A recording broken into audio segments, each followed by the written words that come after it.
Good morning. Usually actually not that many people here. If you have questions, we can just talk about any topic. Actually, coming to think of it, such a small group. Usually I present to technology folks, less to business folks. When I do present to business folks, it's usually board members. That sometimes goes well, sometimes not as well. As in for the content today is, I thought I'm passionate about this topic, so I might not have thought this through all to the end, but let's see how that goes. If you think about what happens today in different industries, is that and here I picked a convenient topic of banks. One of my friends actually said it's easy to pick banks because then they're not doing anything, so you can blame them easily. So I'll stick to the tradition now of blaming banks. And in this case, if you want to call a contact center agent today in any bank, there's a certain amount of things you do with them, right? So you'd say, hey, you know, I want to activate my credit card or deactivate it. I want to cancel my account or whatever that may be, right? You change maybe in some parts you change your address. Your phone number, maybe they don't allow it to you. They say, hey, you have to go to the branch, and here's the next branch. In some more advanced cases, maybe they help you to cancel charges, maybe their own fees. Maybe they remind you on payments, collections usually. Sometimes more modern banks they can integrate multiple functions into one agent. And even you can have a credit limit increase. And effectively what happens is if you have to go to a contact center if you haven't been, please do go, so you understand the misery. And there you have a few thousand people sometimes, even in Thailand, some of the banks have thousands of people sitting there, and they have a screen, and some of them have one application, some of them have 10 applications. They alt tap, you know, you can see their fingers change, literally. You know, they're getting more skin here, and then you know, they can't move they can't hold the glass anymore because they keep tapping all day between different windows. And essentially is you call, you have questions, and then they say what more or less is on the screen, or what they have on a piece of paper, which is a standard operating procedure. Clearly, that can be done better. And you know, our two contact center agents there, they disappear, and you see an empty room. And as these features which they provide, if you rethink them and re-strategize them, they can obviously easily come into an app, right? So you could have activate or deactivate credit cards via an app or via an SMS. You could say that, hey, I can change my address in an app as well. The key is, why would someone think that in a branch, on the phone, you can identify a person better than on the mobile app, right? If you come to me with a 20-year-old passport picture, I don't think that I would recognize you better than if you have a fingerprint. If you have a fingerprint on the phone. And maybe some other authentication token there, right? So you can see that all of these features become easily transferable. Some of the banks now start to change the fee model so that you don't actually have specific fees for credit card or products. Maybe you have usage fees. You can see some of the organizations, they're fairly easily going for automated credit limit increases based on daily behavior and what have you. So these type of things can be transferred, and hence no contact center, right? So what happened? Why this shift now? Why they're calling people useless and trying to lay off masses of operations people? Because nothing happened. Corporations, and I'm obviously fooling with you, but initially you said that if you bear with me, you see a lot of shift everywhere. You see apps coming up, but actually corporations have done nothing. They stick to their old thinking, old processes, and technology. And in a way, I actually have been in many meetings with different organizations, and then when I asked them, why do you need a credit card statement, they said, of course we need a credit card statement. We always had a credit card statement. For the last 30 years we have credit card statements. Why wouldn't we have one? And it's of course not true, right? You can give an app and you could do it better there. What happened first was that startups start attacking the business models of corporates, and with very simple single items and features. If you think about what TransferWise or PayPal does, it's a very simple thing. It's a one-trick pony, if you want to use that term. You can do a transfer for let's say, very cheap on TransferWise. Let's say 80% or 90% cheaper than comparably in a bank. Of course, why would customers not use it, right? There's a direct benefit, there's a value, it's easy to understand. And then incrementally, startups have created better business models. They have thought about how to disseminate corporations with different partnership models. You can think about Grab partnering with car companies and taxis and so on.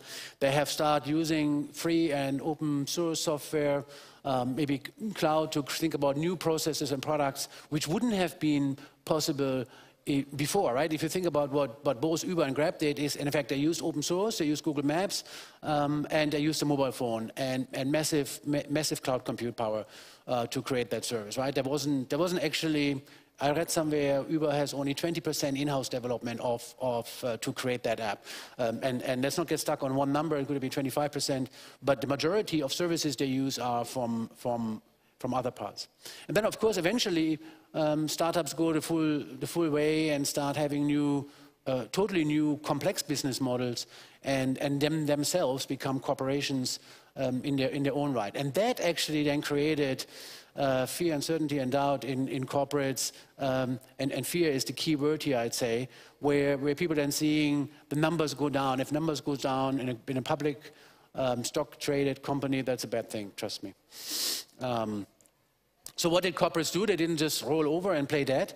They of course went to throw money at it. That's what big companies always do, is they invest, and they did exactly the same thing. They used the startup playbook, and many or some of you here, maybe they work with corporations or have engaged in one way or the other, and then either you know, they analyze startups. So actually, it's very early example was Dell used to be a startup. You couldn't imagine it.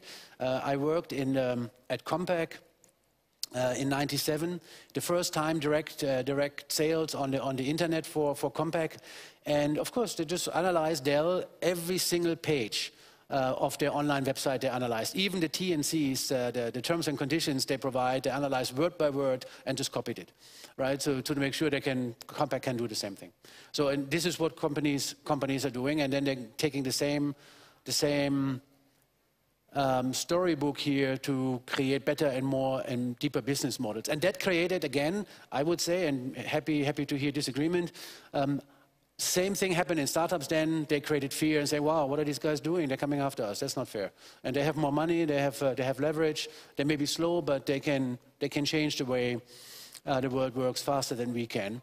And what then happened was that startups start selling their technology to corporations because they had to. You look at Moven Bank, you look at Fjorda Bank. There are quite a lot of organizations who cannot survive based on their consumption-based revenues. So they start selling modern technology to corporates, making corporates and their competitors even better. I think for banks alone, it's about $56 billion in IT spend every year. So whether a corporate IT person goes to a corporate IT vendor or buys a startup is actually insignificant, right? The difference is not significant. That created another market for startups to just say, why don't we design new products and services for corporations? In effect, it's the inability of corporate IT vendors to compete with startups. So you have the same paradigm in a way, and off are going the old IT vendors and dying off slowly, and you see a new breed with modern technology coming in. Now, what are then a little bit more technical items which led to this shift? If you want to analyze them in a bit more detail, you see that maybe not necessarily in the order of priority, but you can see that the creation of very lightweight, very simple APIs. So it's a piece of code which connects two or multiple applications happen. So it's called microservice. So you design them. It takes a bit of time to design them, but once you have them, they're very easily accessible and usable. That led to the decomposition and disintegration of industry. So if I want to create a new app, I pick an API from, let's say, from a bank to pay something. I can pick an API from Uber to drive somewhere, and I pick an API from a pizza company to buy pizza, and suddenly I have a new food delivery app. So it's as simple as it. It's just one person. That can be in Mae Hong Son, that can be in Bangkok, that can be in Singapore, that can be in New York. Doesn't matter at all. Can be done. This is a big impact. While it's a fairly nitty-gritty detail, but it has significantly led to a new economy of APIs. For older corporations, robotic process automation is interesting because it allows you, it's almost like a macro, like a screen capture macro, right? So when you're on your laptop, you have these 5 applications you need to interact with, and you do a standard thing, you can automate that, right? So old companies, they take literally this kind of agent, they put that on thousands of virtual desktops, and it allows to automate then desktop work, so you don't have to change the application behind it. I don't like it personally as a technologist because it cements legacy in a way, so I wouldn't be the one recommending it, but this also led to corporations being faster. I think the other two are probably around cloud compute in principle and serverless computing. Both of them give you 50% of what corporate IT or any IT organization, even a startup IT, would struggle with out of the box. Meaning is I can go to Google Cloud, Amazon Cloud, Azure Cloud, any other cloud, just to be politically correct, and you know, things like transforming data, validating data, setting up infrastructure, setting up a database, all of these things which you read about, if you do it yourself, it takes time, it's error prone. These things can be automated, you can have them in seconds and in infinite scale, so you don't even have to worry about calling neither Dell nor Compaq to buy servers. That is about half of the IT problem in traditional IT organizations. And then you see open source. There is it is free and open source which you can use. There are significant open source platforms out there, even core banking applications, ERP. There are a few banks now. They adopted smaller banks. They have started adopting core banking, open source core banking platform.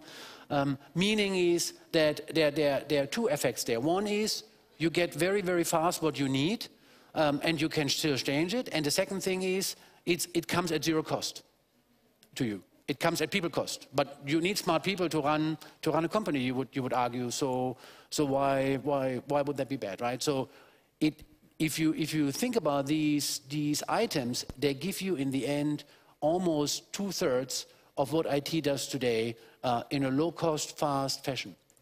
That is a significant change to how companies operate. And then the last one, you have waited for it, I'm sure, are algorithms in general, and then artificial intelligence, which both of that changes the way back office and traditional support functions and even more intelligent functions are being done, because a computer can do it very fast. Even if you apply a series of simple single algorithms, capabilities, as in know where that customer is and give him a contextual service offer. If he's somewhere in the wilderness on the road calling from his car, probably he has a problem.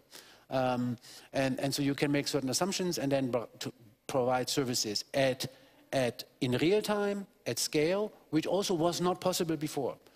So people have this argument between big and old data or big and small data, but the old technology is just simply not capable of scaling in that way and doing these things in real time. So you can see from that there must be massive change, that must change what startups want to do, that must change how enterprise IT and corporations work, and these changes, no one, I mean, if you think about, I mean, when I started the internet here in Thailand in '93, and there was just email, we were all talking about how just email, global email would change culture and how people work. And now you can see all of these things which are shifts, which are seismic shifts in all of their own right. They must keep changing how the world works massively. And there is no one ready for it. I mean, you can go to Google. I mean, of course they put investment and smart people onto the future, but nobody would know how what turns out. So then so of course, then you can say what can, the key to automation today is the back office, the traditional jobs is ML and AI, meaning machine learning and artificial intelligence. So certain capability to recognize and to understand data, massive amounts of data, process it and do something with it. And you would have thought this is about what a banker does. I can automate my bill payment. I can get a smart, let's say, credit card approval. But in fact, it's so much more. If you actually go down and analyze how data works and how consumption behavior works, is you can actually do much more. There is a startup in Thailand which does behavioral science, and it does it based on consumption data and tries to figure out what people like and dislike. So I give you two examples here. Even that robot doing what it does is an extremely heavily data based complex algorithm, right? So this is not an easy thing to have a robot automatically, without being managed from a human. To do this is a complex task, and it becomes more normal as we go. And you see some of the other items on the slides. Now, if I break this down a bit more, McKinsey said this is about 50% of the current work can be fully automated with current technologies. That's the scary part, the current technology piece. And I think they're estimating around 300 to 500 million jobs being destroyed, and equally as many being generated.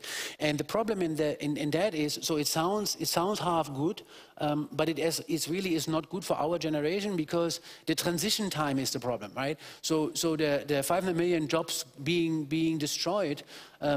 Well, what will these people do? If you be in a contact center and you answer the phone all day and you haven't had the time to learn something else, then what are you going to do once the job is gone, right? And you can see that in a bank, on average, these type of operations jobs, what we call them, they're around between 50 and 80%. And why are there so many? Because banks have found it cheaper to hire low-end resources rather than investing in technology for a long time. So have many big corporates, right? It was just simply cheaper to hire people in that grade. So what will these people do? That's the biggest question. Now, I also wanted to point out some of the jobs which you might think are safe. Even user interface design is something which an algorithm can do. Airbnb uses that. They assess certain likes of what customers like in their interface, and when they create a new storyline, then there is an algorithm start recommending certain user interface patterns, right? So and that's there are some companies who do that now. Whether that's good or bad, I also can't tell you, but don't feel that you have the one job which is safe from change. The other thing is coding is equally a job which is at risk, because there are multiple categories of software development. One of them is low-end development. You can automate that by code generation. You could do that 10 years ago, and you can keep making these concepts simpler so that an algorithm can create code, and you have kind of a point-and-click interface to say what you want. Of course, there is a limit to these things. It doesn't mean that we're all going to be jobless and just do nothing anymore. But I just wanted to show different examples of how jobs can be eliminated and automated. So focus on transitions. Now, there is another interesting statistic. So you can see that countries, VCs obviously, big corporations, would massively invest into leading, right? So if you would not have any clue in a country or in a set of organizations of, let's say, what AI and ML is all about, then how would that work for you? You become a consumer of new technology and services, right? So you see some startups now, they provide generic data science tools. They provide generic algorithms which allow you to personalize and customize. But clearly, you can see that is a generic trick, right? So it doesn't mean anything to your organization, right? It's just something you glue to a process, and it's not reliving data which you have. This means that you have to invest yourself. And as a country, you have to start thinking about what is the next wave keeping you being a first or second world or third world country, right? And that is massive investment in being leading in artificial intelligence and some other complementary technologies and concepts, right? So you can see here, it's not the usual Western countries who win this. There's a fair mix there of countries.